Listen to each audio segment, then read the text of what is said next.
सभी को मेरे प्रणाम। आज आनंदगंज 24वीं स्वाध्याय का हमारा 24वां सेशन है, यानी कि अंतिम सेशन है। और प्रभु महावीर के ऊपर जो स्तवन है उसके आज अर्थ को हम जानने वाले हैं। बहुत ही सुंदर इसका अर्थ है।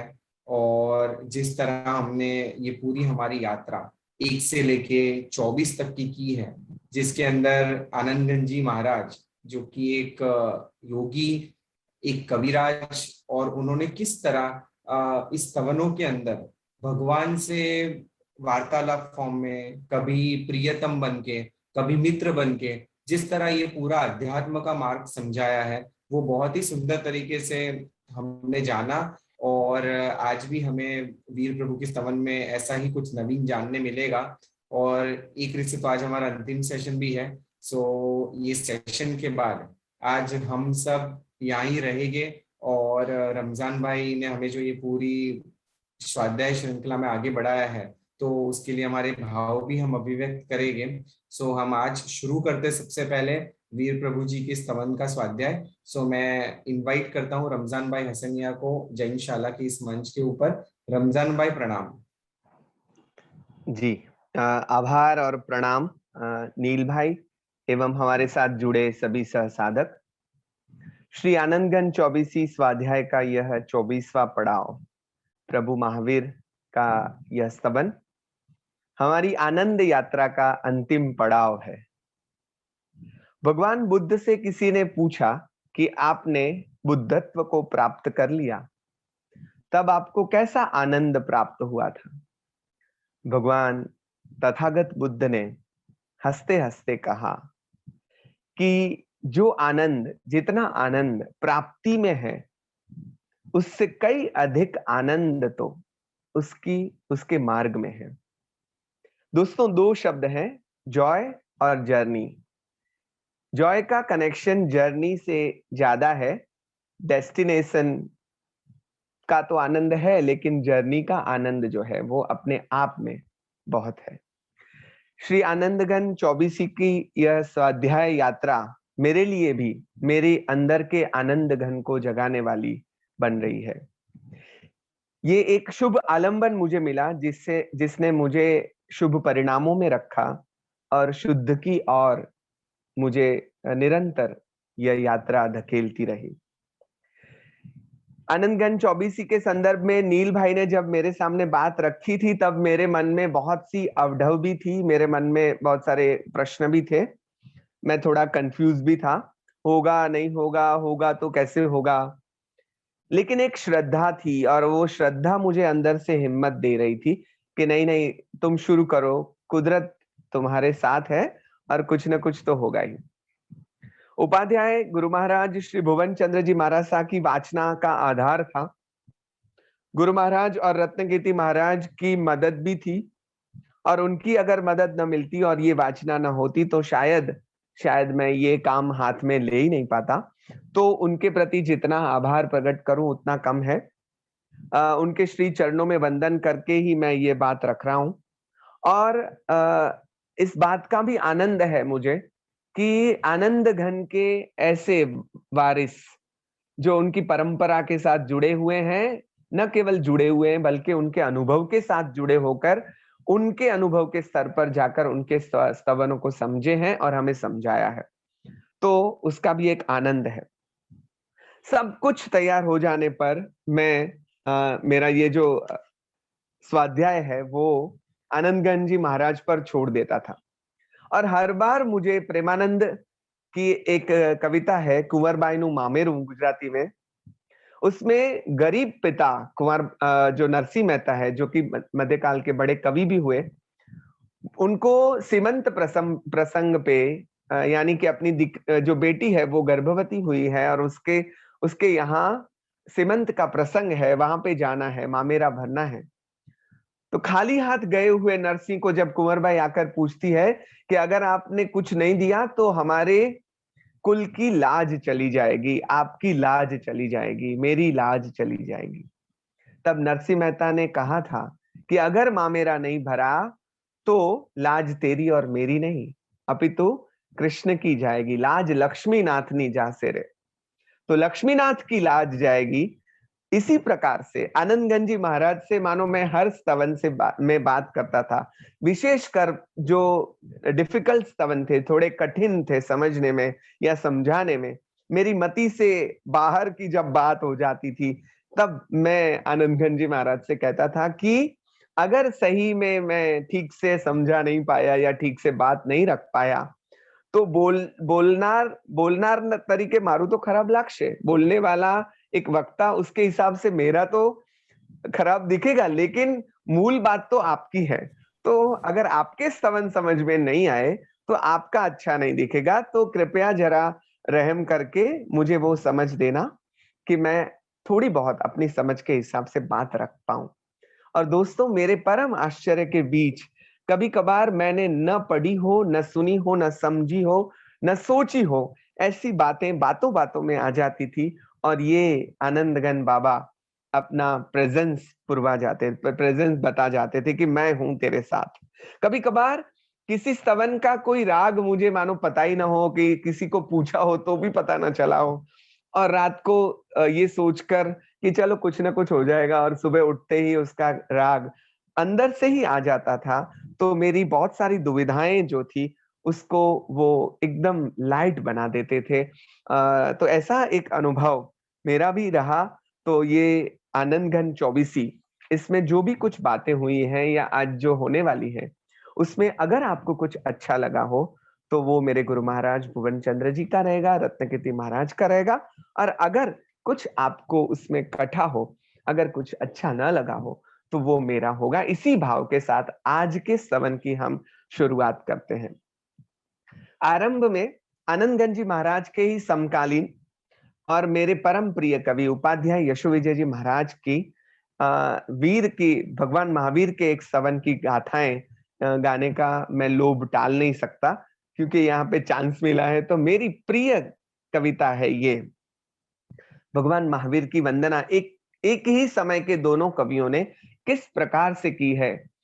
देखिए, ये भी झूलना छंद में है और वैष्णव जन के ढाल में बहुत सुंदर तरीके से और बहुत भावपूर्ण रूप से हम गा सकते हैं। गिरुआरे गुण तुम तणा, गिरुआरे गुण तुम तणा, श्री वर्धमान जिन राया रे, सुनता श्रवणे अमी जरे, सुनता श्रवणे अमी जरे, मारी निर्मळ थाए काया रे, गिरुआरे गुण तुम तणा। आपके गुण ऐसे हैं जिसका गान मैं क्या कर सकता हूँ। सुनता श्रवणे अमी जरे, जिसको सुनने से कानों में मानो अमी अमृत जरता हो, वैसा अनुभव है। और मारी निर्मल थाए काया रे, उसको सुनकर मेरी काया निर्मल हो रही है। और इसी स्तवन के अंत में यशो विजय जी महाराज कह रहे हैं, भगवान को अपना सर्वस्व सौंपते हुए, तू गति तू मति आशरो रे जी, हो जी आलम्बन मुझ प्यारो रे, वाचक जस कहे माहरे तू, जीव जीवन यादारो रे, गिरुवारे गुण तुम तणा। महावीर स्वामी भगवान हमारे सबसे नजदीक के परमात्मा, तीर्थंकर परमात्मा है और हमारे परम उपकारी परमात्मा है, सबसे ज्यादा अपने लगने वाले भगवान है। उनका मूल नाम जो है वर्धमान, उसका अर्थ होता है नित्य वदति इति वर्धमान, जो नित्य प्रत्येक क्षण वृद्धि करता रहता है, माने कि विकसित होता रहता है, उसको वर्धमान कहते हैं।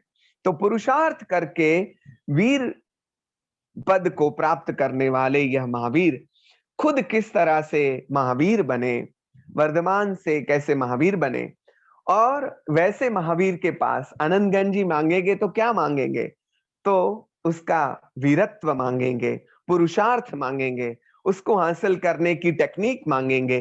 तो ऐसी ही कुछ विनती वाला यह स्तवन शुरू करते हैं। पहली गाथा।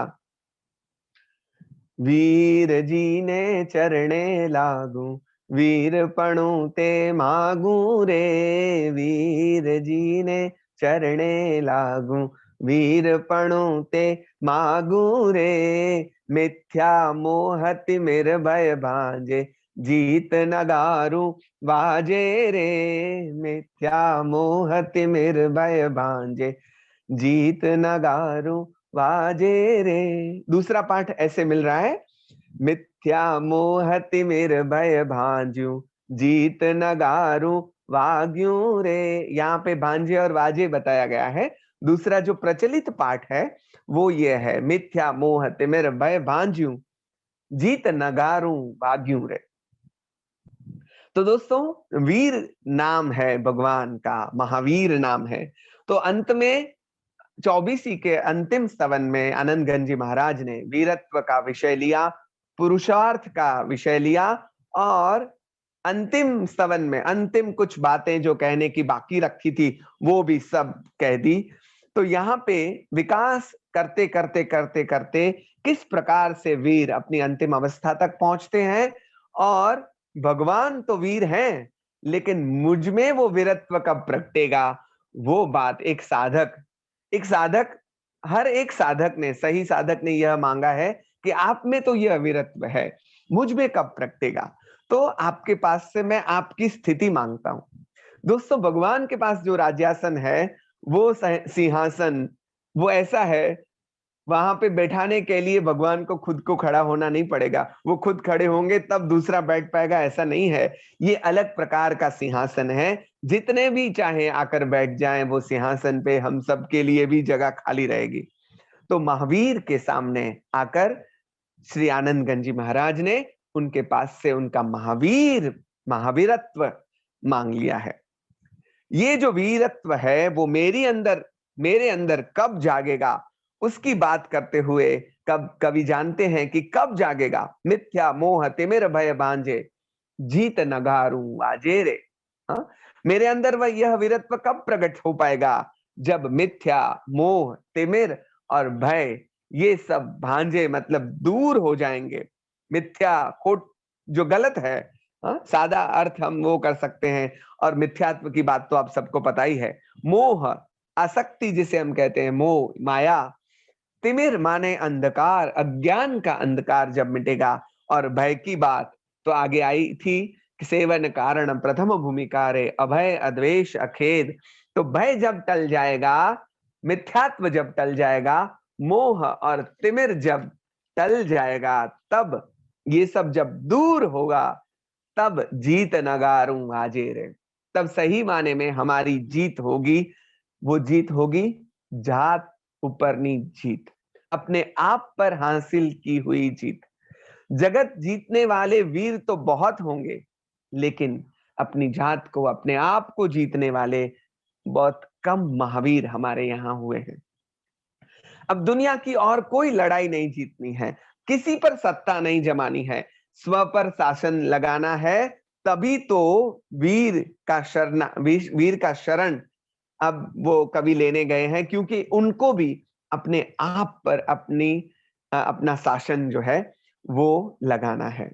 युद्ध में जो पक्ष जीते, तो वहां पे एक विशिष्ट प्रकार का जो वाद्य है, जिसे हम गुजराती में नगारू कहते हैं और नगाड़ा हिंदी में कहते हैं, तो नगाड़ा बजाया जाता है, उत्सव किया जाता है, विजयोत्सव जिसे हम कहते हैं वो विजयोत्सव मनाया जाता है। आनंदगंज जी महाराज ने उस जीत के शब्द को, उस जीत की जो प्रणाली है उसको यहाँ पे सही जीत के संदर्भ में जोड़कर कह दिया, जीत नगारू वाग्यू रे, या फिर जीत नगारू बाजे रे।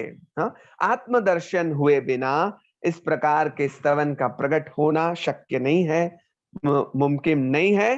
तो हम कह सकते हैं कि उनका तो जीत नगाड़ा बज गया है, और हमारा जीत नगाड़ा कब बजे, उसके लिए हमें आनंदगंज जी जैसे अधिकारी कवि के पास, अधिकारी साधक के पास पहुंचना है।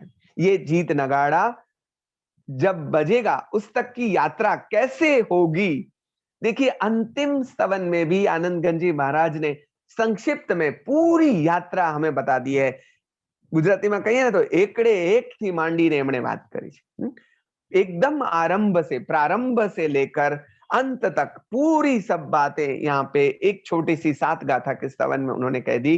दूसरी गाथा में आनंदगंज जी महाराज कहते हैं, छौमथ वीर्य लेस्या संगे अभिसंधिज मति अंगे रे, सूक्ष्म थूल किरिया ने रंगे योगी थयो उमंगे रे।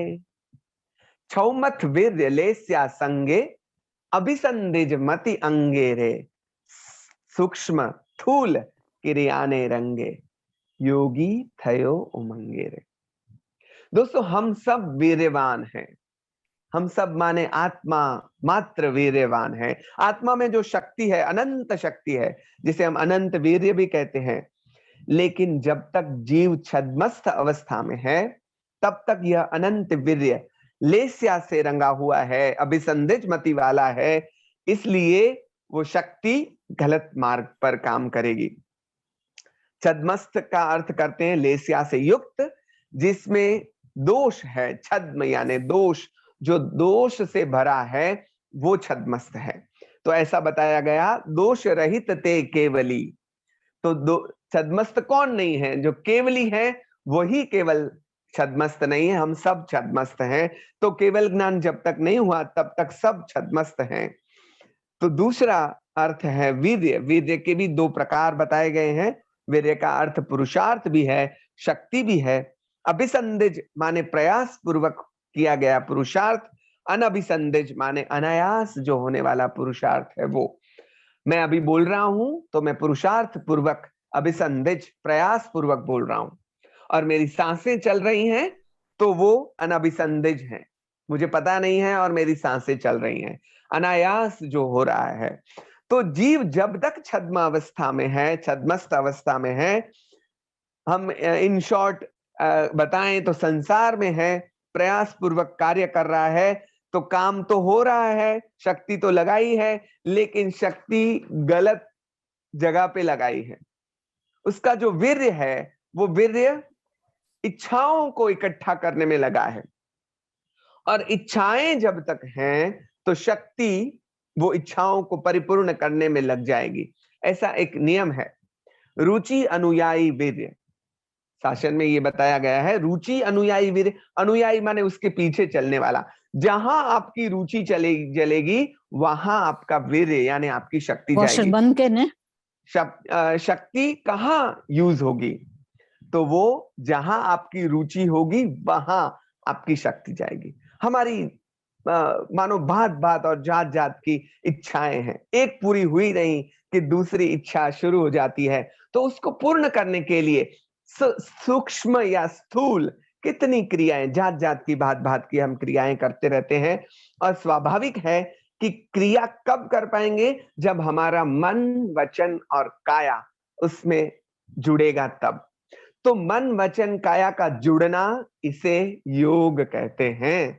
तो योग माने जुड़ना। मेरे गुरु महाराज यहाँ पे हैं, दूसरे जो योग के गुरु हैं डॉक्टर गीता जैन, उन्होंने हमें सिखाया था योग का अर्थ है जुड़ना। तो यहाँ आत्म प्रदेश में जो हलचल हुई, स्पंदन हुआ, तो आत्मा योगी हुआ।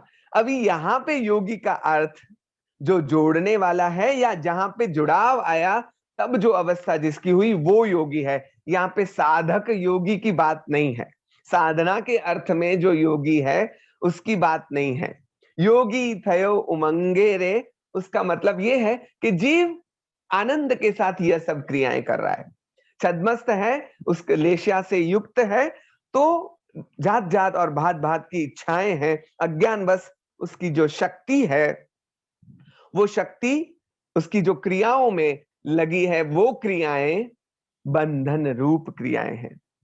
और जो भी कार्य कर रहा है उसमें बंधन हो रहा है, लेकिन फिर भी वो जीव तो खुश हो रहा है, क्योंकि उसे पता ही नहीं है कि वो अपने आप को, अपने जीव को बांध रहा है। तो सामान्य जीव की जो है वो यह स्थिति है कि उसके पास शक्ति तो है, क्योंकि वो आत्मा है और आत्मा मात्र में बहुत कुछ शक्ति है, लेकिन वो शक्ति को किस और मोड़ रहा है, उस बात का मूल्य यहाँ पे बताया गया है। सही दिशा में शक्ति का प्रयोग करना, यह सबसे बड़ी बात है।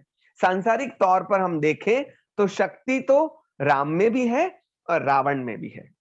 शक्ति होना इतनी बड़ी बात नहीं है, जितनी बड़ी बात है उसको सही दिशा में काम पर लगाना। एक वैज्ञानिक में शक्ति है और वो वैज्ञानिक जो है वो कोई ऐसा संशोधन करता है, वो कोई ऐसी चीज बनाता है जो पूरी कायनात के लिए बहुत उपकारी हो। और दूसरा वैज्ञानिक, उसके पास भी शक्ति है और वो अणु बॉम्ब बनाता है जो जगत के लिए हानिकारक हो। तो दोस्तों, स्व कल्याण के लिए प्रयोग की गई शक्ति स्व के साथ साथ समाज के लिए भी कल्याणकारक होनी चाहिए होगी। तो अभी जीव की जो स्थिति है, धीरे धीरे वो आगे बढ़ेगा, लेकिन यहाँ पे तो प्रारंभिक, मैंने जैसे कहा कि पूरी पहले से लेकर अंतिम तक की स्थिति यहाँ पे आने वाली है। तो कुछ ज्यादातर जीव जो हैं वो इस स्थिति में है, छद्मस्त अवस्था में अनंत जीव हैं। हम भी उसी अवस्था में हैं, लेकिन उसमें भी तरतमता होती है। जैसे कि विद्यार्थी है, पहली कक्षा का भी विद्यार्थी है और कॉलेज का भी विद्यार्थी है, पीएचडी का भी विद्यार्थी है, लेकिन उसमें ज्ञान की कक्षा में भिन्नता है। तो अब हमारा अगर लक्ष्य सही हुआ, छद्मस्त अवस्था में लेश्या से रंगा हुआ, लेश्याओं की बात भी हम अभी नहीं करेंगे, लेकिन कृष्ण लेश्या, नील लेश्या, कपोत लेश्या, वो जो बुरी लेश्याएं हैं, उसमें से धीरे धीरे करते करते हम शुद्ध लेश्याओं की ओर आगे बढ़ेंगे जब, तो फिर ये बात धीरे धीरे कम होती जाएगी। लेकिन ये प्रारंभिक अवस्था है, छद्मस्त अवस्था, जहां वीर्य जो है, शक्ति जो है, वो सही दिशा में काम करने के बदले गलत दिशा में काम करेगी, अभिसंदिज मति होगी। तो स्थूल और सूक्ष्म जो भी क्रियाएं होंगी, वो आनंदित होते होते जीव करेगा, लेकिन उससे उसका आत्मा जो है वो बंधता चला जाएगा, कर्म बंध होता चला जाएगा। तीसरी गाथा में यह बात को आगे बढ़ाते हुए उन्होंने कहा, असंख्य प्रदेश वीर्य असंख्य योग असंख्यत कंखे रे, पुद्गल गण तिणेले सुविशेष, पुद्गल गण तिणेले सुविशेष, यथाशक्ति मति लेखे रे। आत्मा के असंख्य प्रदेश हैं, प्रदेश के असंख्य वीर्य हैं और वीर्य उत्पन्न करने वाली असंख्य योग शक्ति भी है। कौन सा योग? यहाँ पे योग का अर्थ है स्पंदन रूपी योग। आत्म प्रदेश में हम आगे ये बात कर चुके हैं कि कर्म बंध कैसे होते हैं। आत्म प्रदेश में जो भी हलचल हुई, उससे जो स्पंदन हुआ उससे कर्म बंध होते हैं। तो जैसी क्रिया शुरू हुई मन वचन काया की, तो क्रिया शुरू हुई, योग हुआ नहीं कि कर्म पुद्गल बंधने शुरू हो जाएंगे और कर्म पुद्गलों को अपनी ओर खींचेंगे भी सही, जैसी शक्ति और जैसी मति। पुद्गल गण तिणे ले सुवेशे यथा शक्ति मति लेखे रे। जीव की जितनी कक्षा, देव है, मनुष्य है, तिर्यंच है, या फिर अलग अलग कक्षा का भी देव है, अलग कक्षा का मनुष्य है, तो इस प्रकार से हर एक प्रवृत्ति जो है वो कर्म बंध का कारण होगी। तो भाव, संजोग, ताकत, राग, द्वेष की तीव्रता, मंदता, ये सब के हिसाब से आपके कर्म बंध पड़ेंगे। आपके माने हम सब के कर्म बंध पड़ेंगे। तो बंध के 4 प्रकार बताए गए हैं जैन दर्शन में। एक जो है, जैसे ही हम कुछ हमारे अंतर तत्व में जैसे भी कुछ हिलचाल हुई, अच्छा बुरा जो भी विचार आया या मन वचन काया से जो भी हलन चलन स्पंदन हुआ, तो कर्म बंध होगा और उसके 4 बंध पड़ेंगे। कैसे? एक है प्रकृति बंध। ये कर्म किस प्रकार का बनेगा, माने ज्ञानावरणीय होगा, दर्शनावरणीय होगा, मोहनीय होगा, ये वो कौन सा कर्म बनेगा, वो बंध होगा प्रकृति बंध। दूसरा स्थिति बंध होगा, उसका काल निश्चित होगा कि ये कहां तक उसके साथ रहेगा, जीव के साथ, माने ड्यूरेशन फिक्स्ड होगा। दूसरा उसकी ताकत फिक्स होगी कि वो तीव्र होगा या मंद होगा। और फिर उसका प्रदेश जो है वो, तीसरा जो है वो रसबंध और चौथा जो है वो प्रदेश बंध, तो उसका प्रदेश फिक्स्ड होगा। रजकण जो पुद्गल है कितने इकट्ठा करेगा वो भी फिक्स होगा। तो तीसरी जो गाथा है उसमें जीव किस प्रकार से कर्म बंध करता है उसकी बात आई। देखिए पहले सर्व सामान्य छद्मस्त जीवों की स्थिति की बात आई, दूसरी गाथा में जीव किस प्रकार से कर्म बंध करता है उसकी बात आई। ऐसे करके मानो उन्होंने ये चक्र हमें समझा दिया कि कर्म का चक्र कैसे चलता रहता है। एक कर्म आया, उसका उदय हुआ, फिर उसके साथ एक्शन रिएक्शन, फिर कर्म कर्म कर्म। तो ये जो पूरा चक्र है वो गति कैसे चलती रहती है, वापस से उसमें हम आ गए। तो हमें प्रश्न होगा कि ये चक्र ऐसे ही चलता रहेगा या फिर कुछ भी करके हम उसे रोक सकते हैं, या इस चक्र में से मुक्त भी हो सकते हैं। तो ऐसा प्रश्न जैसा ही हमें होगा उसका उत्तर हमें अगली गाथा में मिलेगा। हाँ, और तीसरी गाथा में ये बात आई, असंख्य वीर्य प्रदेश, असंख्य प्रदेश है, असंख्य उसका वीर्य है, और योग भी असंख्य है। इससे जो जीव है वो किस प्रकार से कर्म बंध करता है यथामति शक्ति। तो ये जो पूरा कर्म चक्र है वो तीसरी गाथा में बता दिया। अब हमें उसका रास्ता दिखाते हैं कि भाई इससे मुक्त होने का भी तो कोई रास्ता होगा। देखिए बहुत ही जल्दी से ये पूरी बातें एक के बाद एक आती जा रही हैं। तो चौथी जो गाथा है उसमें आनंदगंज जी महाराज कहते हैं, उत्कृष्ट वीर्य निवेशे योग क्रिया न विपेशे रे। यहाँ पे गुरु महाराज को भी लगा और हमें भी यहाँ पे पाठ करते हुए लगेगा कि उत्कृष्ट वीर्य निवेश से यहाँ पे कोई शब्द छूटा जा रहा है। मैंने कोशिश की लेकिन जहां जहां मैंने देखा वहां पे इतनी ही गाथा हमें मिल रही है। गुरु महाराज का ऐसा कहना है कि यहाँ पे कोई एक छोटा सा शब्द यहाँ पे कहीं छूट गया है। तो अगर हमें मूल हस्त प्रत्यय मिल जाए तो शायद यहाँ पे पूर्ति हो सकती है। उत्कृष्ट वीर्य निवेश से योग क्रिया न विपेशे रे, छोटा सा भी कोई शब्द यहाँ पे होना चाहिए। और योग तणी ध्रुवता ने लेशे आत्म शक्ति न खेसे रे, वीर जी ने चरणे लागू वीर पणु ते मागू रे। देखिए जब वीर्य अशुद्ध था तब वीर्य की जो शक्ति है वो काम में तो लगी थी लेकिन गलत दिशा में लगी थी। तो अब मुक्ति की दिशा में आगे बढ़ने के लिए जीव क्या करेगा?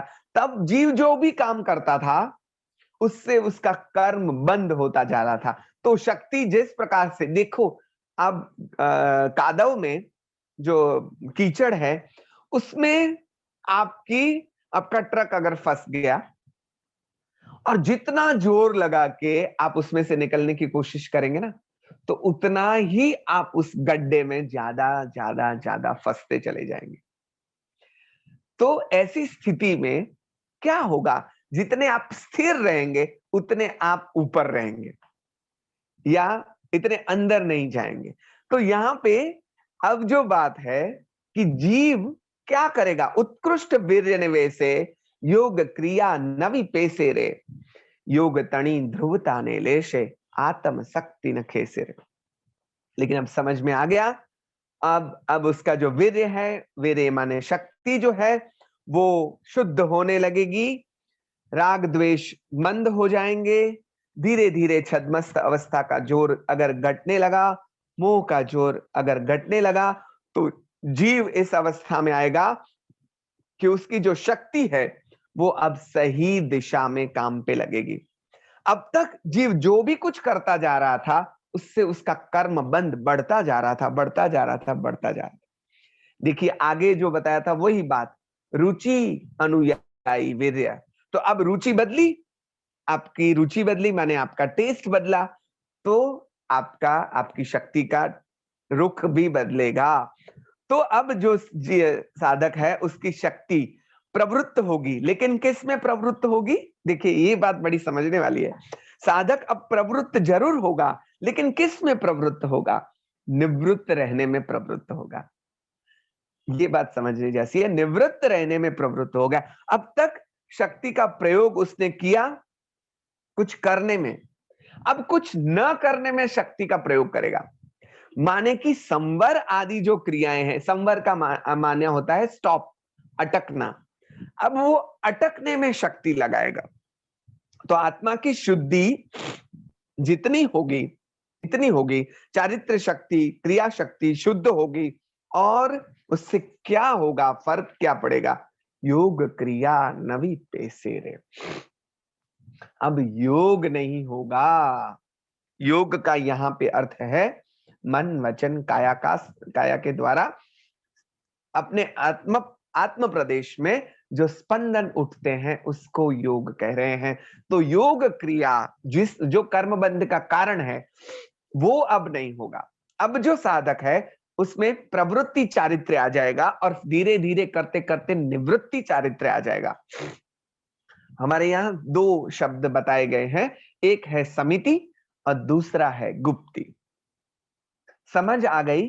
तो अब जो भी करना है वो अच्छी तरह से करेंगे, और धीरे धीरे वो भी करना बंद करेंगे। जो अच्छी तरह से करना, सही तरीके से करना, उसको समिति कहते, और छोड़ देना, उसमें से भी सही रोक लेना, माने गुप्ती। तो अब जो वीर्य उत्कृष्ट हो गया, सही माने में शक्ति काम करने को लग गई, योग क्रिया नवी पेसेरे। अब योग की ताकत नहीं है कि वो आत्म प्रदेश में प्रवेश कर पाए। योग क्रिया ही नहीं होगी, हलन चलन ही नहीं होगा, और या फिर ऐसे कहो कि ये सब कम होता चला जाएगा। धीरे धीरे धीरे धीरे योग में स्थिरता आती चली जाएगी। हाँ, और एक दिन ऐसा आएगा कि वो एकदम ध्रुव हो जाएगा। योग तणी ध्रुवता ने लेशे। योग ध्रुव, ध्रुव माने अडग, हाँ, वो अब अचल होता चला जाएगा, और शक्ति, आत्मशक्ति नव खेसेरे, अब यहां वहां आत्मशक्ति नहीं जाएगी। अब तक जीव दौड़ता था, जीव दौड़ता था, लेकिन गलत रास्ते पे दौड़ता था। अभी भी दौड़ना तो है, लेकिन सही रास्ते पे दौड़ना है। तो सच्चा योगी किसे कहेंगे हम? देखिए, जो योग को, मन वचन काया के योग को जो जीत ले, उसे हम योगी कहेंगे। माने जो अयोगी बन पाए, मन वचन काया से जो अयोगी बन पाए, उसे ही हमें सही माने में योगी कह सकते हैं। तो योगी पणु सेमा छे, अयोगी बनवामा योगी पणु छे।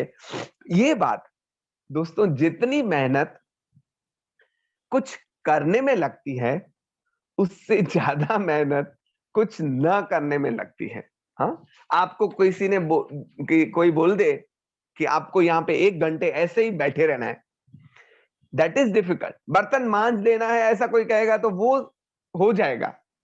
कोई काम बताएगा तो वो हो जाएगा। दौड़ने का बोलेगा तो दौड़ना हो जाए। लेकिन स्थिर अगर आपको किसी ने बोल दिया कि बैठ जाओ, तो वो बड़ा कठिन है। तो ये बात है कि अपने आप को, अपनी शक्ति को अपने आप में स्थिर रखना। विनोबा जी ने साधक के संदर्भ में या साधु के संदर्भ में बहुत ही कहीं लिखा है या बोला है, मैंने सुना है या पढ़ा है, याद नहीं है, लेकिन उन्होंने ये कहा कि सच्चा साधु जो है वो कुछ नहीं करता, साचो साधु काई नहीं करतो, अने एज जगत ऊपर मोटो उपकार। सच्चा साधु कुछ नहीं करता, और यही सबसे बड़ा, जगत पर सबसे बड़ा उपकार है। तो यहाँ पे दोस्तों, अब तक जीव की अवस्थाएं आई। कौन सी अवस्थाएं? पहले छद्मस्त अवस्था थी, दूसरी योगी की अवस्था, योगी की माने जो कर्म बंध वाली अवस्था थी, वो अवस्था आई। और अब तीसरी गाथा में जो उत्कृष्ट वीर्य हुआ, तो अब जीव अयोगी बना। तो आगे की जो गाथा है, 5वीं गाथा, उस गाथा में ये तीनों बात को वापस से जोड़ दिया, और यहाँ पे वापस से बता दिया कि 3 अवस्थाएं हैं। काम वीर्य वश जीम भोगी, तिम आत्म थयो भोगी रे, शूरपणे आत्म उपयोगी, थाय तेह अयोगी रे। देखिए 3 अवस्थाएं वापस, भोगी, उपयोगी और अयोगी।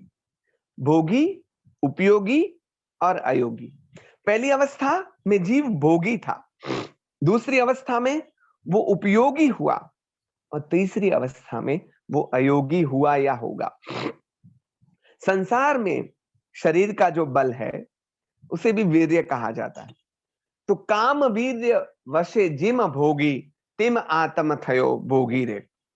काम वीर्य, काम माने कामना माने इच्छा, इच्छा वश वीर्य जो शक्ति काम में लगी तो जीव भोगी बन गया। इच्छाओं का हिसाब से शक्ति डली तो जो जीव है वो भोगी बन गया। यहां एक छोटी सी स्पष्टता मुझे करनी है कि हम ऐसा समझकर बैठे हैं कि शरीर के जो भोग उपभोग हैं उसी को हम काम भोग कहते हैं, लेकिन सही माने में तो आत्म स्वरूप से, स्वस्वरूप से बाहर निकलकर, उसको छोड़कर दूसरी और किसी भी वस्तु या स्थिति उसमें जुड़ना, उसको भोग कहा जाता है। मैंने कपड़े पहने हैं तो भी कपड़े भी भोग हैं। तो जीव पदार्थों को भुगत रहा है, भोग रहा है, और जन्म जन्मांतर से कई इच्छाएं हैं, इच्छाओं का ढेर लग गया है मानो, तो भोग भी ऐसे आता ही रहेगा, आता ही रहेगा, आता ही रहेगा। तो ये चाहिए, ये चाहिए, ये चाहिए, ये चाहिए। दोस्तों देखिए, कुछ जो लोग हैं, रोटी कपड़ा मकान इतना 3 मिल गया तो भी उनका चल जाता है, और कुछ को करोड़ों मिल जाते हैं फिर भी उनकी इच्छाओं का झुंड जो है वो वहीं का वहीं खड़ा रहता है। लेकिन जीव को जब देव गुरु धर्म का योग होता है, उसमें सही जो समझ है वो प्रकट होती है। अंदर का जो सही माने में जो सूरत्व है, सूर माने यहाँ पे देवत्व भी कह सकते हैं, या शूरपणु माने जो शक्ति है, वीरपणु या जो भी कह सकते हैं। तो अब उसकी शक्ति अन्य तरफ, अन्य दिशाओं में नहीं जाएगी, वो शुद्ध उपयोग में रहेगा। अपने आप में स्थिर रखने के लिए उपयोग में रहने का प्रयोग यहाँ जैन धर्म में बहुत ही कॉमन है, तो आप समझ सकते हैं। सामायिक और कौशक में भी अपने आप में स्थिर रहने की प्रैक्टिस करनी है। एक दिन में नहीं हो जाएगा, धीरे धीरे धीरे धीरे। पहले जीव भोगी है, फिर धीरे धीरे उपयोगी माने किसी और को यूजफुल होना है, ऐसा नहीं है। उपयोगी माने स्व का उपयोग स्व में ही रहना चाहिए, आत्म में ही, आत्म में रहकर जीव जो है वो मन वचन काया का हलन चलन, उसका स्पंदन धीरे धीरे धीरे धीरे धीरे धीरे कम करता जाएगा, धीरे धीरे धीरे धीरे अटकता जाएगा। और ऐसे करते करते करते करते जीव जो है वो अयोगी बन जाएगा। तो काम वीर्य वशे जिम भोगी तिम आत्म थयो भोगी रे, ये पहली अवस्था है। कामनाओं के हिसाब से जीव अपनी शक्तियों को काम पे लगाता गया तो वो भोगी बनता गया। जब उसका सूरत्व प्रकट होगा और वो अपने आप को आत्म में स्थिर करेगा तो वो उपयोगी होगा, और धीरे धीरे ऐसे करते करते करते करते वो एक दिन एक अवस्था को प्राप्त कर लेगा जब वो अयोगी बन जाएगा। ये पूरी यात्रा यहाँ पे आ गई।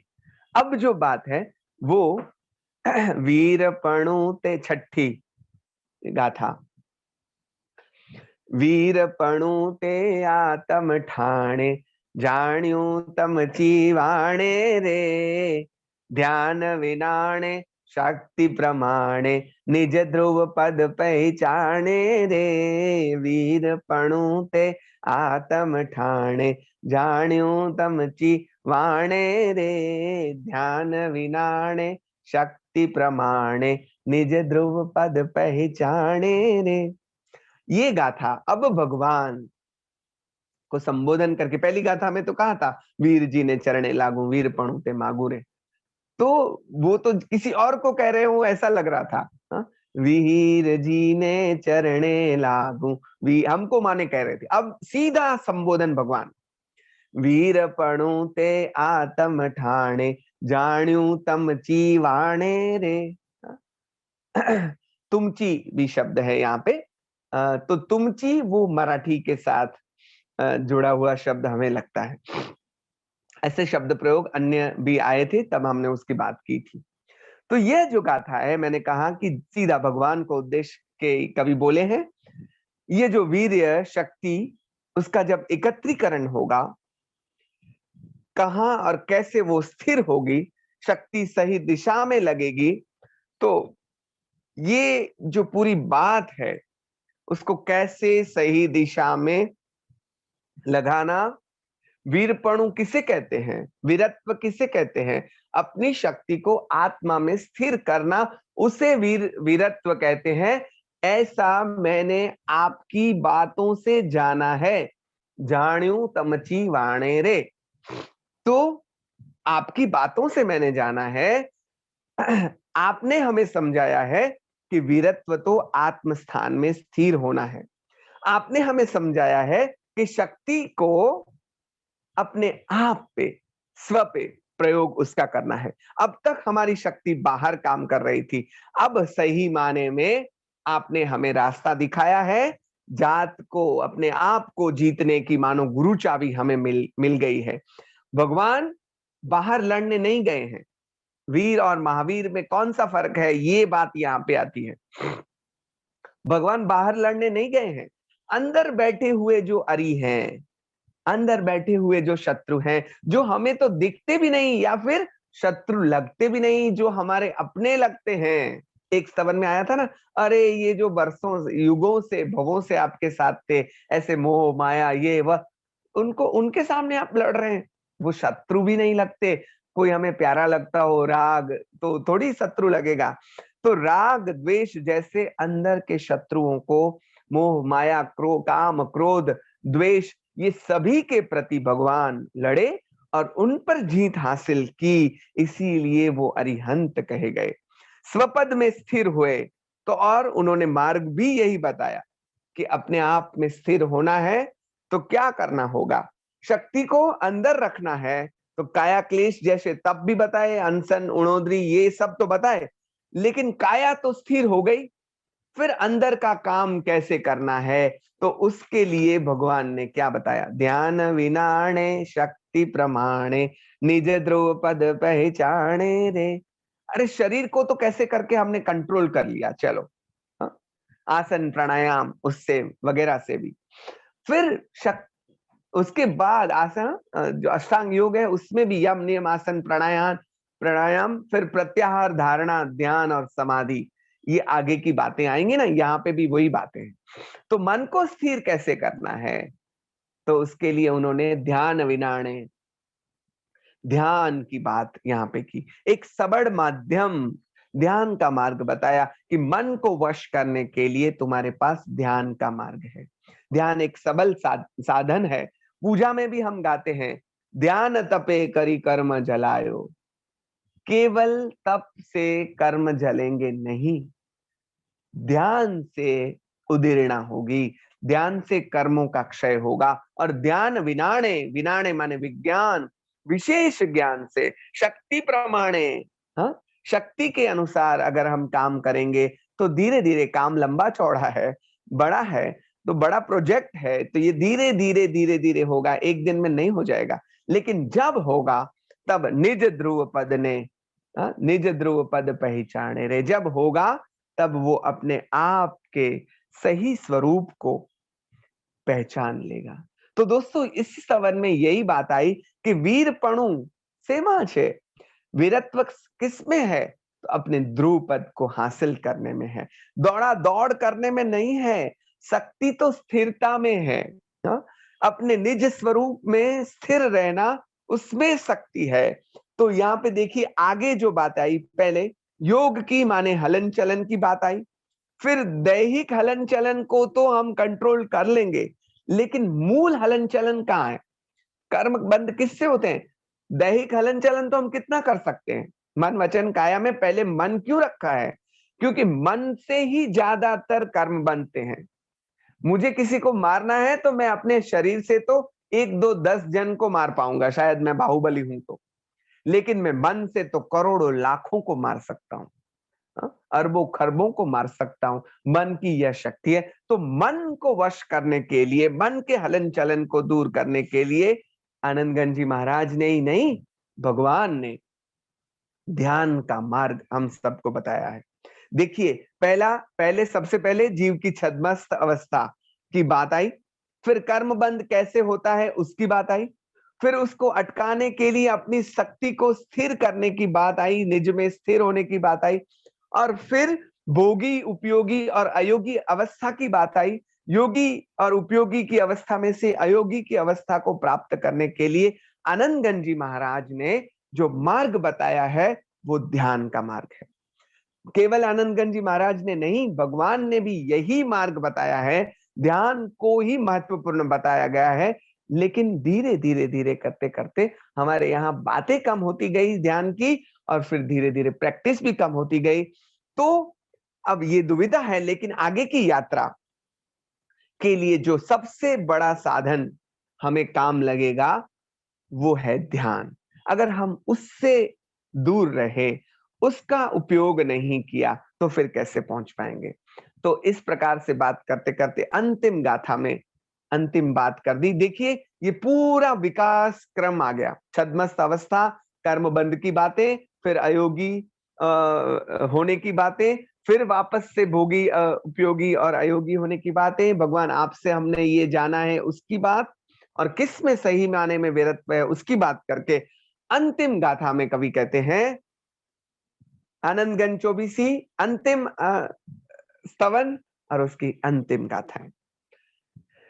आलंबन साधन जे त्यागे, पर परिणति ने भागे रे, अक्षय दर्शन ज्ञान वैरागे, आनंद घन प्रभु जागे रे।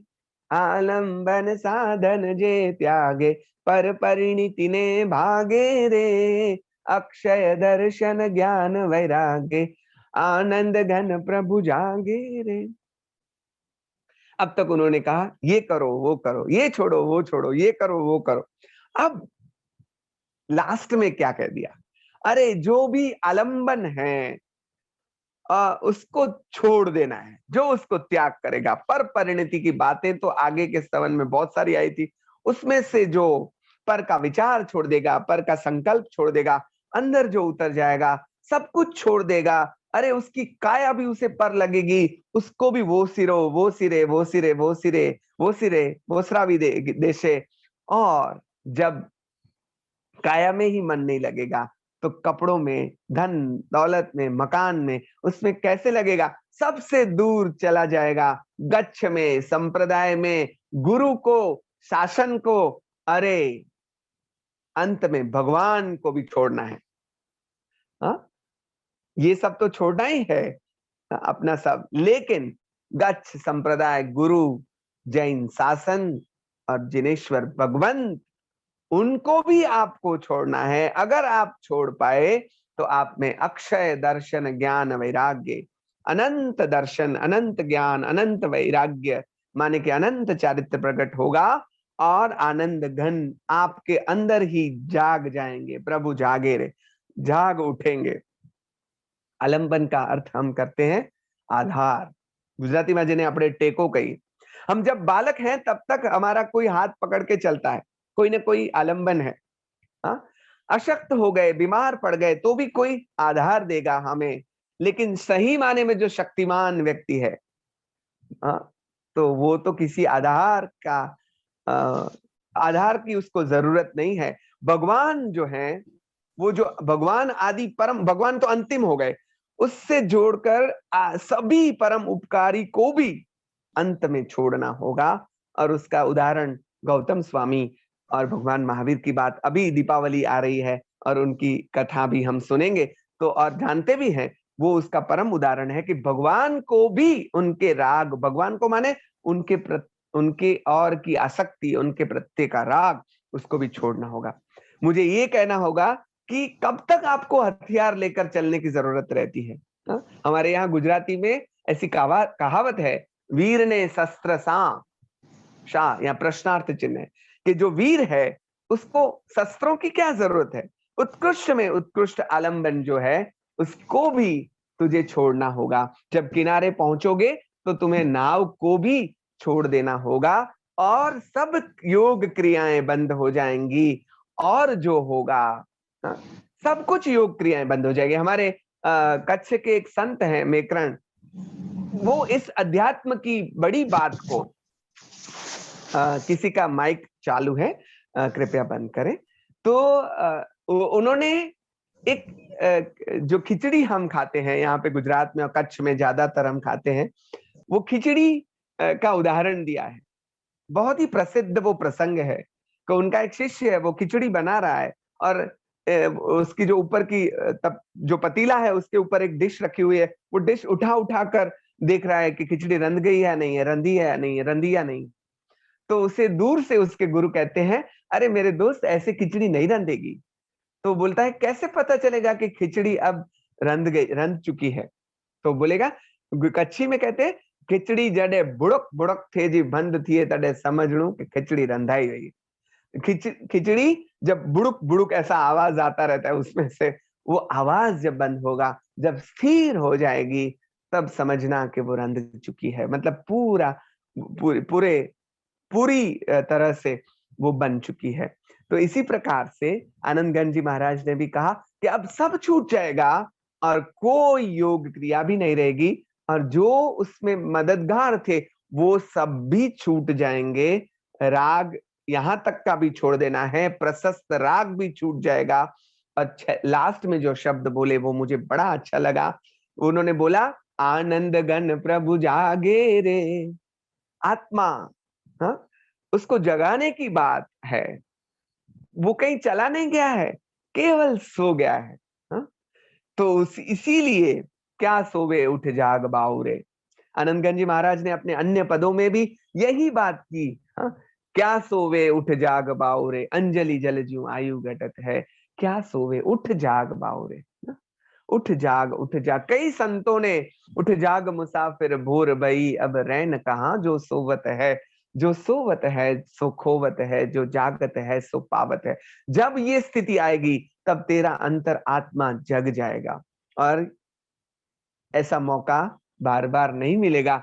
तो ऐसा जगाने वाला भी कोई नहीं मिलेगा आनंदगंज जी जैसा। इसलिए वो कहते हैं, अवसर बैर बैर नहीं आवेरी, अवसर बैर बैर नहीं आवे। मेरे दोस्त जग जा जग जा। ऐसे अवसर बार बार नहीं मिलते, खुद जग गए, दूसरे कितनों को जगा दिया, और उसकी उसकी हमें उसका निशान कहाँ मिलता है? उनके ही पदों में मिलता है। वो कहते हैं, अब हम भय, अब हम अमर भय न मिलेंगे न मरेंगे, सॉरी, अब हम अमर भय न मरेंगे। अब मैं मरने वालों में से नहीं रहा, अब तो मैं अमरत्व को प्राप्त कर गया हूँ, माने अपनी जो मूल स्थिति है उसे प्राप्त कर गया हूँ। तो यहाँ पे इस स्तवन में वीर के पास से उसका वीरत्व मांगा है, वीर के पास से उसकी जो शक्ति है, उसका जो सामर्थ्य है, उसका जो पुरुषार्थ है। दोस्तों, श्रमण के पास से श्रम की प्रार्थना यहाँ पे की गई है।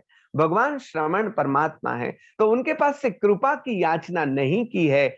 आपके पास से मैंने शक्ति मांगी है कि मैं शक्तिमान बनूं और अपना कार्य खुद अपने आप करूं। ये जो है यात्रा किसी की कृपा से नहीं होगी, हमें अपने आप से करनी है। इसी के साथ इसकी चर्चा संपन्न करते हुए अंत में एक दो बातें मेरे मन में जो है वो बातें करके फिर मैं अपनी बात को संपन्न करता हूं। आनंदगंज 24 में अध्यात्म मार्ग की बातें आई, उसके प्रश्न भी उठे, उनकी पीड़ाओं की भी बात आई।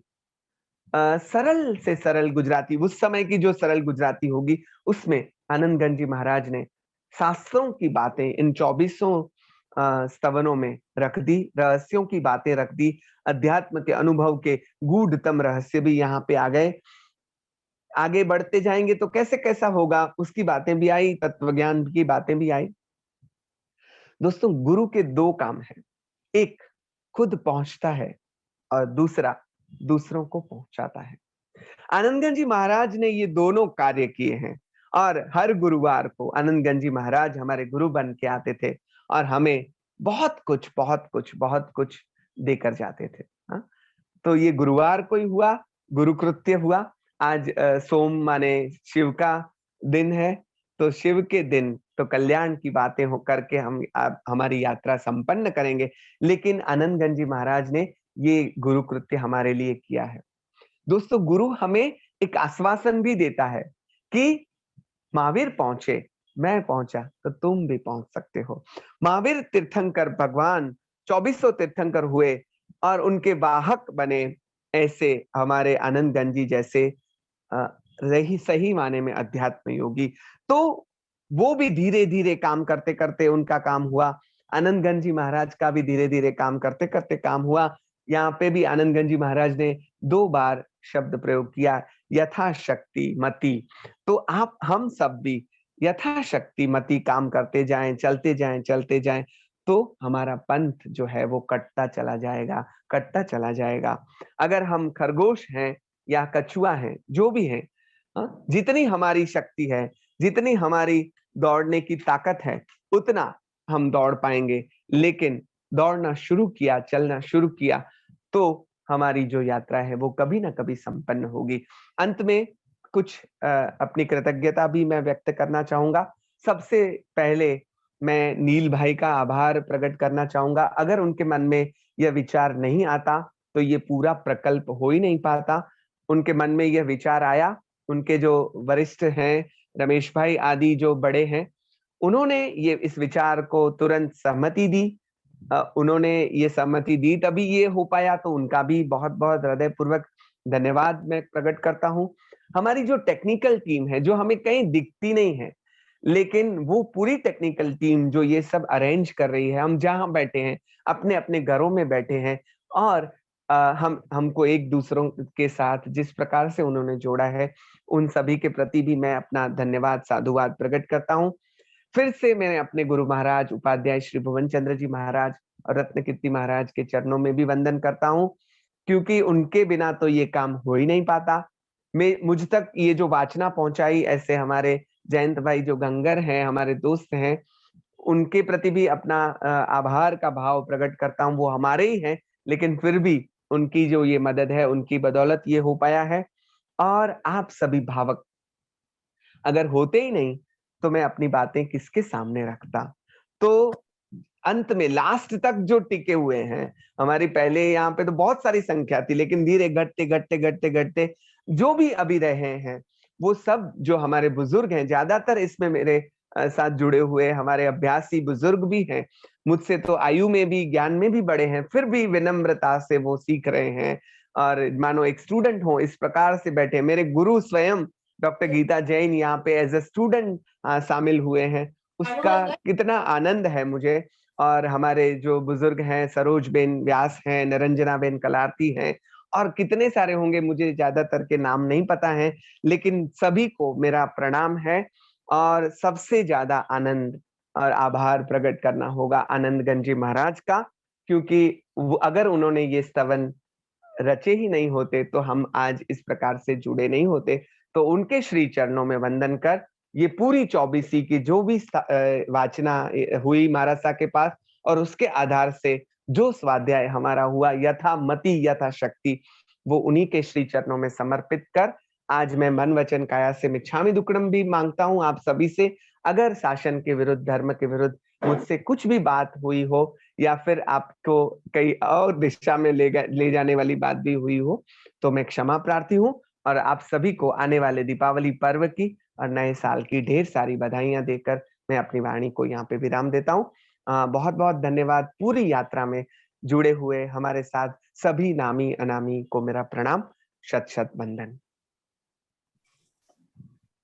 Thank you so much Ramzan भाई।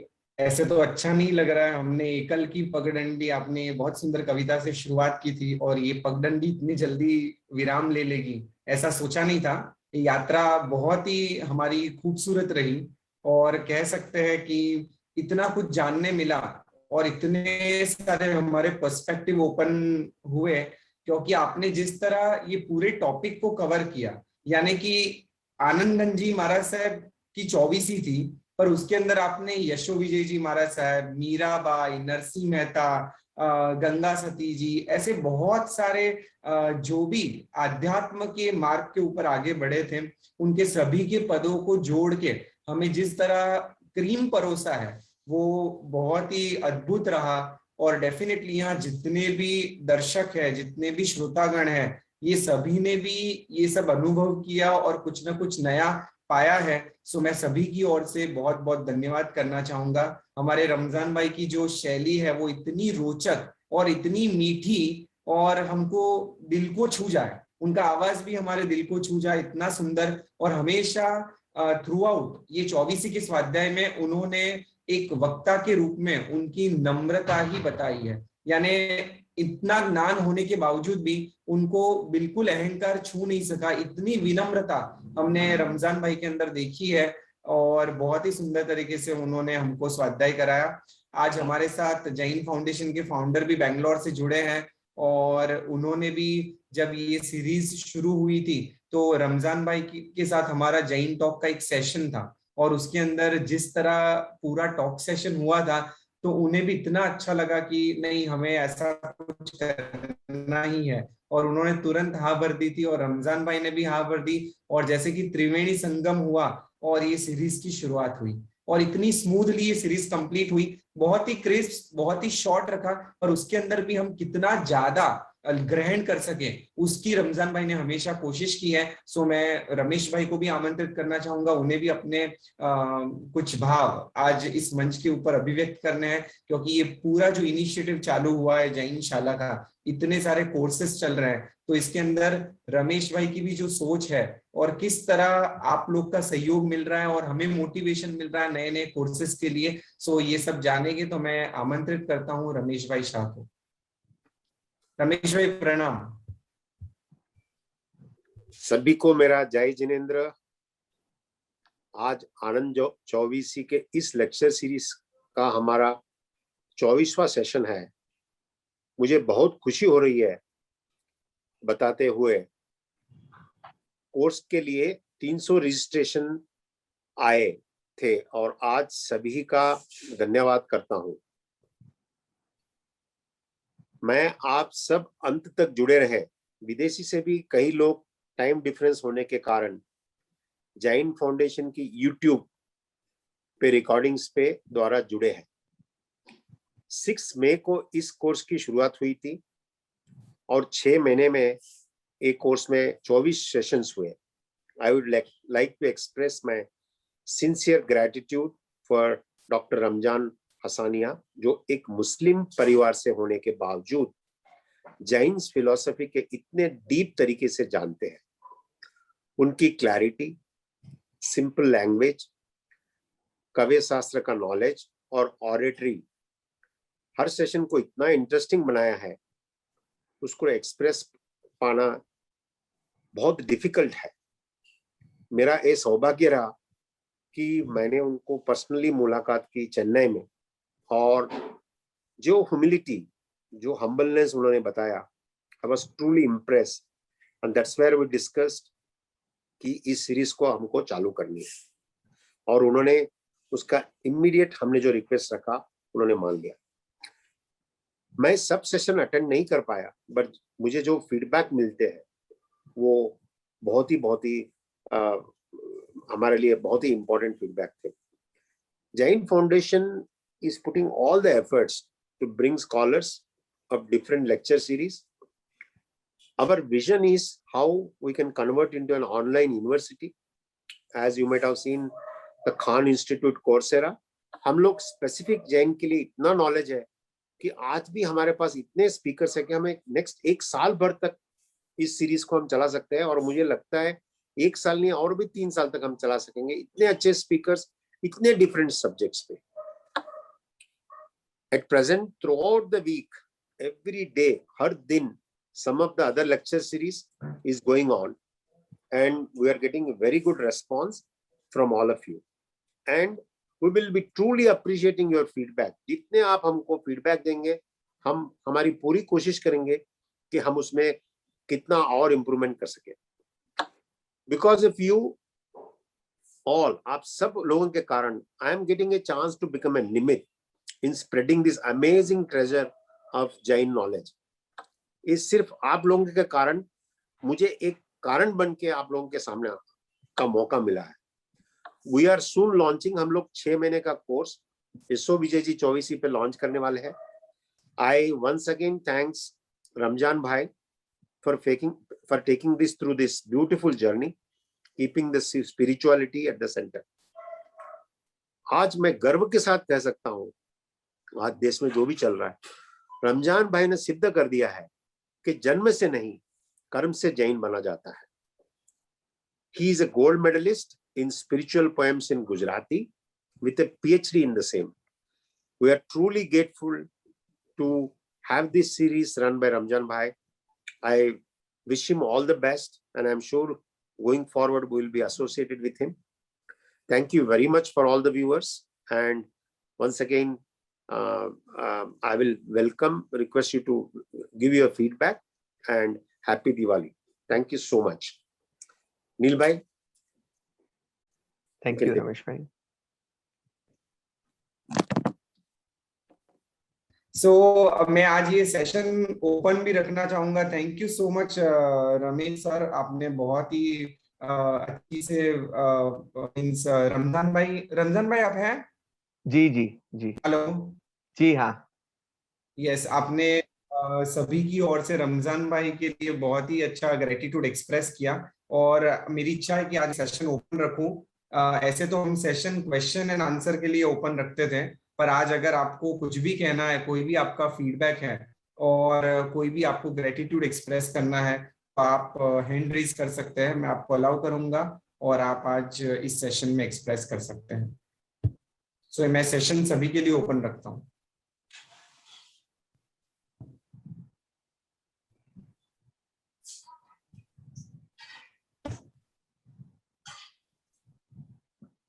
तरुलता जी છે।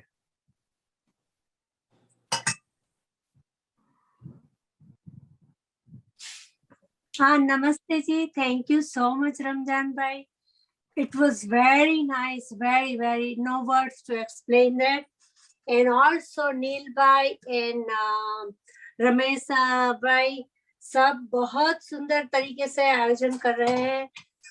बहुत खुशी हुई।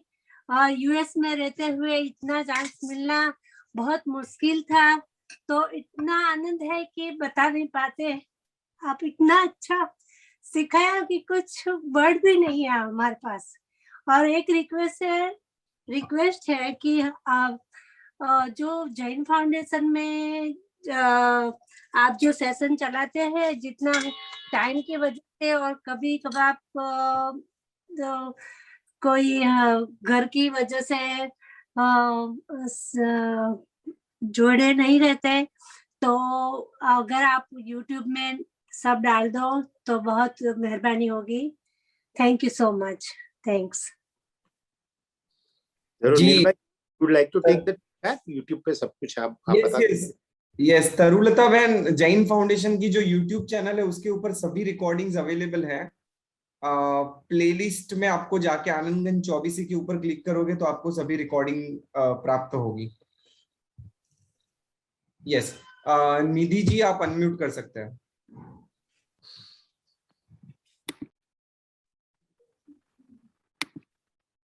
नमस्ते, मेरी आवाज आ रही है?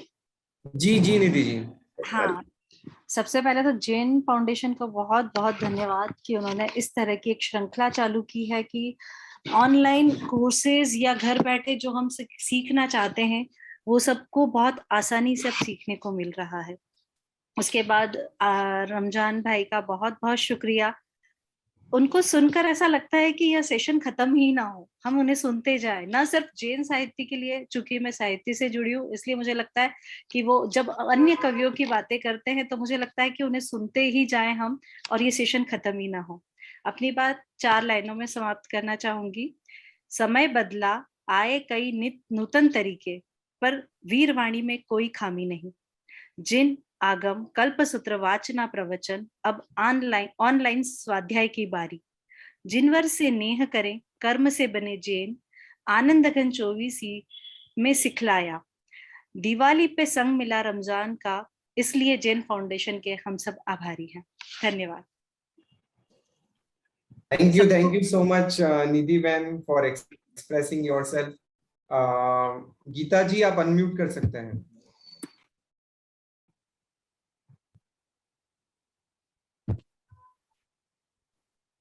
गीता जी। हाँ जी, सुनाई दे रहा है? जी आंटी जी। हाँ जी। बस मैं आपको यही कहना चाहती हूँ कि जैन फाउंडेशन का हम दिल से आभार व्यक्त करते हैं कि घर बैठे इतना अच्छा आनंदगंज चौबीसी के लिए पूज्य गुरुदेव श्री भुवन चंद्र जी महाराज साहब की वाचना सुनने का इतना मौका नहीं मिला था, पर रमजान भाई ने उसी से कुछ न कुछ प्राप्त करते हुए कितना परिश्रम किया है, कितना पुरुषार्थ और स्वाध्याय और स्व अध्ययन निरंतर चालू है। क्योंकि हम करीब करीब प्रतिदिन बात करते हैं, मैं और रमजान भाई, तो मैं समझ रही हूँ कि उन्होंने इतना उसको घूट घूट के उसका रंग निखारा है और फिर हमारे सामने इतना सरल और सुगम भाषा में उन्होंने प्रस्तुत किया है कि रमजान भाई, मैं दिल से आपकी अनुग्रहित हूँ, बहुत आभारी हूँ कि आप मुझे गुरु कहते हो, पर मैं आपको ही मेरा गुरु कहूंगा। अरस परस हम दोनों गुरु के रूप में हैं, ये मान के आप इसको सुनिए और मेरे धन्यवाद को स्वीकार करें। जैन फाउंडेशन ने भी एक बहुत अच्छा आयोजन किया। आज रमेश भाई ने भी बहुत अच्छी तरह से सबका स्वागत भी किया, बात भी करी, मुझे बहुत खुशी हुई। और नील भाई का तो मुझे इतना अच्छा लगा कि प्रत्येक मैसेज टाइम टू टाइम आ गए। ऐसा नहीं है कि कभी एक मैसेज छूटा हो, समय पे ही आरंभ हुआ, रमजान भाई ने उसे समय पे पूरा किया। किसी को कुछ बोलना है तो बोलने का चांस दिया। ये सब मिला के ऑल ओवर सब कुछ मिलाकर इतना अच्छा कार्यक्रम रहा। 6 महीने बीत गए, समझ में ही नहीं आया। अभी जैसे निधि बहन ने कहा वैसे ही हमें इसे सुनते ही रहे, ऐसा लगा ही नहीं कि ये बंद हो जाए। पर अच्छी बात है, यूट्यूब पे है, हम कभी ना कभी जब भी मन करे इसको सुनते रहेंगे। अभ्यास को जारी रखना बहुत जरूरी है, क्योंकि ये केवल सुनने की बातें नहीं है, आत्मसात करने की बातें हैं। तो इसको जितनी बार बार हम सुनेंगे, तो जैसे रमजान भाई ने उसको बोलने के लिए घूंटा है, हम इसका अनुपालन करने के लिए इसको, रमजान भाई आपकी वाणी को हम घूंटते रहेंगे, सुनते रहेंगे। बहुत बहुत धन्यवाद आप सबका, और जो भी सब इसके साथ जुड़े हुए हैं सभी सहसाधकों का दिल से मैं धन्यवाद करती हूँ। बहुत बहुत आभार, शुक्रिया। Thank you. मेरे लिए आपका यहाँ होना बहुत बड़ी बात है, बहुत बड़ी। जय जिनेंद्र रमजान भाई, मैं तो बहुत आपकी उम्र, मतलब आपसे भी बहुत उम्र में छोटा हूँ, सबसे ही छोटा हूँ यहाँ पर। लेकिन एक बात कहना चाहूँगा कि जब आनंदगंज सीरीज शुरू हो रही थी, तो उससे पूर्व मुझे बुक की PDF मिली भाई के माध्यम से। तो मैंने उसमें जो काव्य पढ़े, तो मुझे कुछ भी समझ में नहीं आया कि ये कैसे लिखे जाएंगे और कैसे पढ़े जाएंगे। लेकिन जब आपने ये अपनी वाणी के माध्यम से, आपकी वाणी की मधुरता के माध्यम से आपने जो व्यक्त किए, उन लाइनों को पढ़ा, तो इस प्रकार से लगा कि इनको सुनते ही रहें। जैसे हम सॉन्ग सुनते हैं तो उसमें कितना आनंद आता है, लेकिन जब आपने जो वो पढ़े, हेलो, हाँ, तो आपने जब ये चीजें पढ़ी, तो उसके माध्यम से हमें ये लगा कि इतनी सुंदर तरीके से भी हम इन चीजों को पढ़ सकते हैं और समझ सकते हैं। तो मैं तो यही कहना चाहूंगा कि आपकी जो वाणी की मधुरता है वो हमारे लिए भागी है, और ऐसी ही वाणी की मधुरता के साथ आप आगे हमारे लिए कुछ इस जैन फाउंडेशन के मंच पर आकर के हमको लाभ प्रदान करेंगे, ऐसी भावना रखते हुए मैं आपको बहुत बहुत आभार व्यक्त करना चाहता हूँ। जी धन्यवाद विपुल जी, बहुत बहुत धन्यवाद। आपके जैसे युवान जुड़े उसका भी आनंद है। जी बिल्कुल रमजान भाई, काफी युवान वर्ग भी जुड़े हैं, बट कैमरा के सामने नहीं आ रहे हैं, बट हाँ वो जी। डेफिनेटली आपकी सब पद सुनते हैं, उन्हें भी बहुत अच्छा लगता है। सो सभी श्रोतागण की ओर से, स्वाध्याय प्रेमियों की ओर से मैं पुनः एक बार आपका बहुत बहुत धन्यवाद करता हूँ। और इतनी सुंदर तरीके से जी Kevin ji Kevin ji Tarulata Ben has raised her hand, so I guess she wants to speak something. नहीं उन्होंने बोल दिया पहले। यस सो सभी श्रोतागण की ओर से पुनः धन्यवाद करता हूँ, और ऐसी हमारी स्वाध्याय श्रृंखला चलती रहे। और कविता के अंदर और आध्यात्मिक पदों के अंदर आपने जो हमारे अंदर टेस्ट एक डेवलप किया है, तो डेफिनेटली ये टेस्ट आगे बढ़ता ही रहे। और यशो विजय जी महाराज साहब की 24वीं, देवचंद्र महाराज साहब की 24वीं, मोहन विजय जी महाराज साहब की 24वीं, ऐसे करके पूरी 24वीं का इस स्वाध्याय जैन फाउंडेशन के अंदर होते रहे। क्योंकि बहुत डिफिकल्ट होता है इतने डीप सब्जेक्ट को इतनी सिंप्लिसिटी से एक्सप्लेन करके हमें मिले वो बहुत ही डिफिकल्ट है और आपने ये कर दिखाया है। सो बहुत बहुत धन्यवाद। और आनंदगंज जी महाराज साहब के इन पदों को हमने जितना जाना है, जितना समझा है, उसके ऊपर हम बारंबार चिंतन करते रहे और जो आध्यात्म का मार्ग है उसके अंदर आगे बढ़ते रहे, यही भावना उसके साथ जैन फाउंडेशन आप सभी श्रोतागण का भी धन्यवाद करता है, क्योंकि आप नहीं होते तो हमारा मोटिवेशन नहीं रहता। तो इसी तरह हमारा मोटिवेशन बनाए रखना और जितनी लोगों में अवेयरनेस स्प्रेड कर सके करना, क्योंकि हम भी जुड़े और ये ज्ञान को हम दूसरों तक भी पहुंचाए, यही जैन फाउंडेशन की एक अभिलाषा है। और मैं आप सबसे कहना चाहता हूं कि इस मंथ के अंदर 8 नवंबर से जैन आर्ट आर्किटेक्चर और आइकॉनोग्राफी का कोर्स लॉन्च हो रहा है। तो अगर आपने रजिस्ट्रेशन नहीं किया है तो जरूर से कर लेना। ऑलरेडी 200 रजिस्ट्रेशंस हो गए हैं और हम सब साथ में मिलके उसको भी जाने, जिससे हमें हमारे मंदिर जो है उसकी जो कला कारीगरी है, हमारे जो तीर्थंकरों की प्रतिमा है उसकी जो छोटी छोटी चीजें वो जानने मिले और वो हमारे भावों की वृद्धि करने के अंदर निमित्त बने। तो इसी भावना के साथ हम आज के सेशन को विराम देंगे। और विराम देने से पहले हर बार की तरह जगत के सभी जीवों का कल्याण हो, जगत के सभी जीवों का मंगल हो, जगत के सभी जीव हमारे मित्र है, कोई भी हमारा वैरी नहीं, इस भावना के साथ प्रार्थना। अणु परमाणु शिव बनी जाओ, अखा विश्वनु मंगल थाओ, सर्वे जीवो मोक्षे जाओ। खामेमि सव्व जीवे सव्वे जीवा खमंतु में, मित्ति में सव्व भुवेसु वैरम मज्जन गेणै। सर्वथा सौ सुखी थाओ, पाप ना कोई आचरो, राग द्वेष थी मुक्त बनीने, समता सौ समाचरो।